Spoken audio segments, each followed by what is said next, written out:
Hello and welcome. My name is Lee and this is Cooking Keto with Lee. If you've been craving a creamy, satisfying, and delicious spinach soup, then today's recipe is for you. And if you've been enjoying my videos, remember to like and subscribe. Today I'm going to show you how to make my simple recipe for cream of spinach soup. It's so good and you can have it ready on the table and ready to enjoy in just a jiff. Are you ready? Let me show you how to make it. For today's recipe, you'll need 1 cup of cooked chopped spinach. It can be fresh or frozen, and you're going to divide it between 2 portions.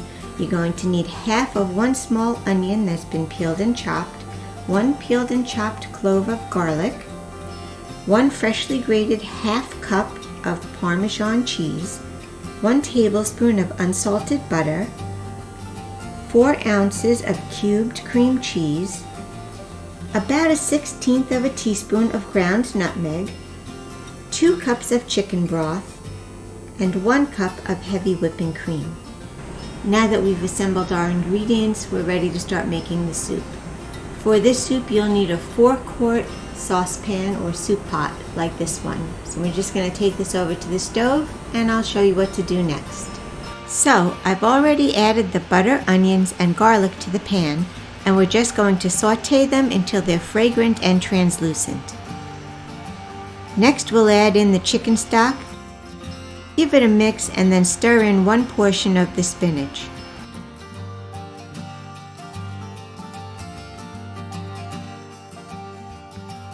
Now we'll let everything simmer for about 5 minutes. At this point, we're ready to add in the cream cheese, the Parmesan, and the nutmeg. We want to mix it really well until the cheeses have melted into the soup. Now we'll use an immersion blender to carefully puree the hot soup. If you don't have an immersion blender, you can blend the soup in small batches in a regular blender. If you do this, let the soup cool a little and be careful not to fill the blender more than 1/3 of the way full each time. It's also a good idea to remove the center cap from the lid of the blender to avoid a pressure buildup, which can cause hot soup to splash up and burn you. To avoid splatters, you can lay a thick, clean towel across the opening and avoid putting your hand on the top of the blender while it's running.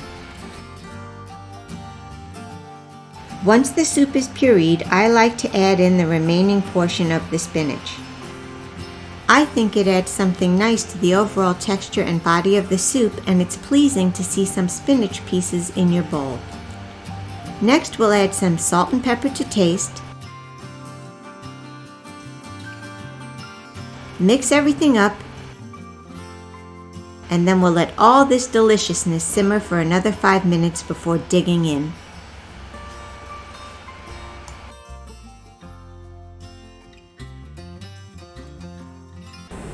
Thank you for joining me today. I hope you enjoyed today's episode for Cream of Spinach Soup.